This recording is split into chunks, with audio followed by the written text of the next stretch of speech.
Hi folks, Mike again. Here we have a 1982 Gottlieb Haunted House Pinball machine. It was working for many years and then it stopped working and was put into storage for about 6 years. I recently pulled it out to get it working again, and I'll tell you the initial problem I had with it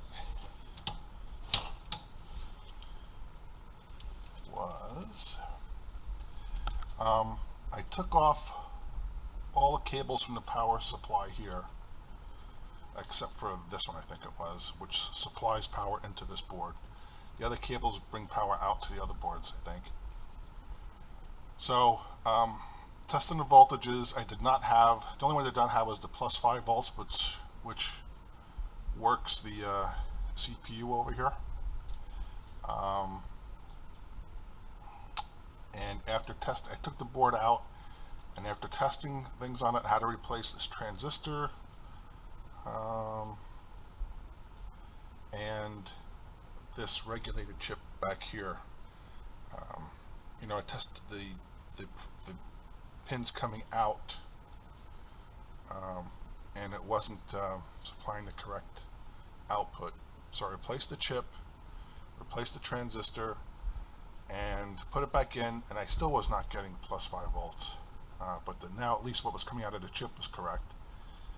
And I noticed when I touched the corner of this board here a little bit, I would get plus 5 volts. When I let go, I would lose the 5 volts.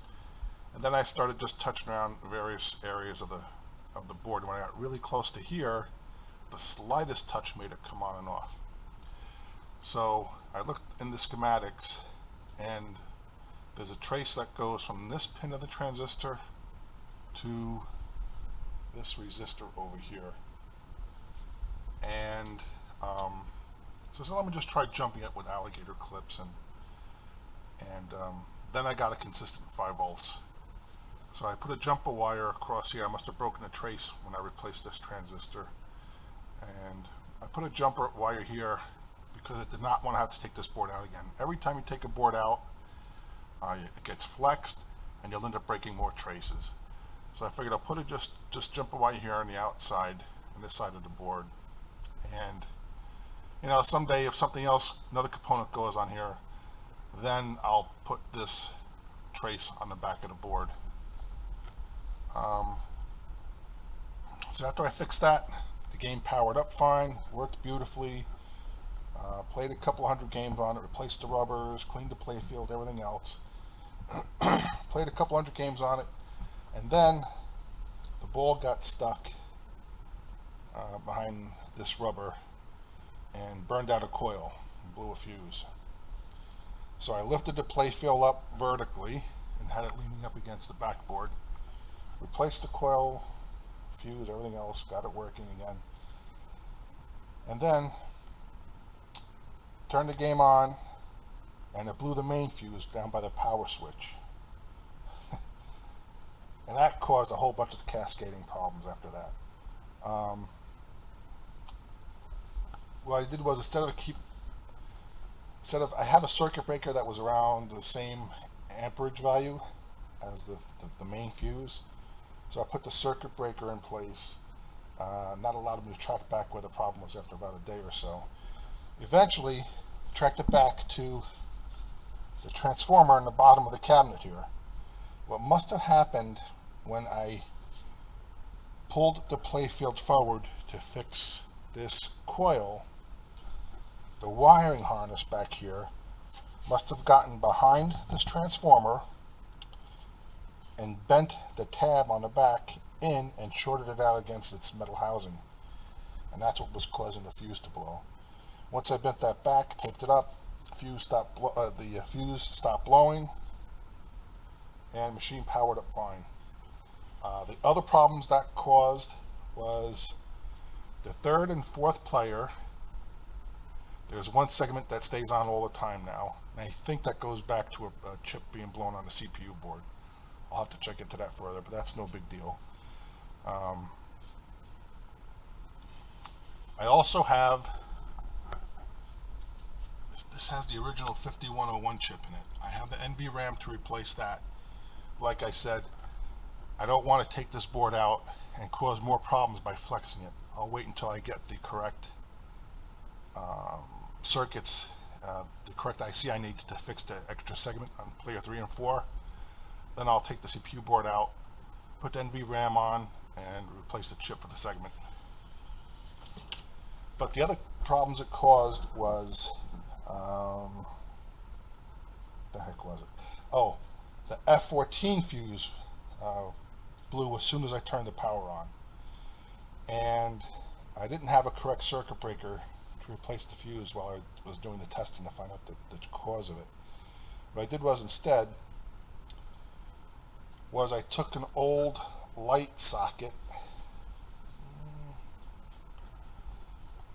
one of these old bulb sockets I had from a spare play field, took it off and wired it across the fuse holder, and had a bunch of old bulbs, and I knew that if it burned out the bulb, the short was still there.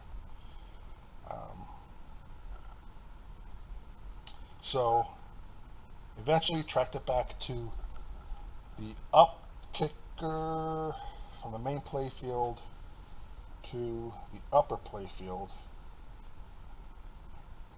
That coil was causing problems, and that ended up being a transistor on a driver board. A transistor and I think a resistor as well. Once I fixed that, this worked. The F14 fuse stopped blowing, and almost everything else tested fine. The one remaining problem I had, the lower play field, the vertical up kicker, which is down in that corner, kicks the ball up to the main play field, that would not activate. If the ball went into the vertical up kicker hole, you would score the points, but the coil would not get energized to kick the ball up. So since it was scoring points, I knew the signal was getting from the playfield to the CPU board correctly, but I wasn't sure if the signal from the driver board down to the solenoid was good. Maybe there was a break in the wire somewhere. So what I did then was, with the game on, so we know 24 volts goes to one end of the coil. The other end gets grounded out when you want to activate the coil. So what I did was, I looked on schematics and it was Q13 right here. I would ground out the tab, which I think is the collector. I would ground that out and then the coil would fire. So that told me that the wiring from the driver board down to the lower playfield solenoid was all good. So that means that the problem had to be from the CPU board or the connections going down to the driver board to that transistor. So then what I did was, on the schematics, I tracked back where Q13 gets its data from, and that comes from Z4 over here, pin 2. So I took a voltmeter on 24 volts, I think, or 20, yeah, it had to be 24 volts, or 50 volt setting DC. I put the black on the ground point up here. The red I put on pin 2, which feeds into Q13. And pin 2, I noticed when I activated the points on the up kicker, pin 2, the voltages would change. So that told me that it was getting the signal correctly from the CPU down to the driver board.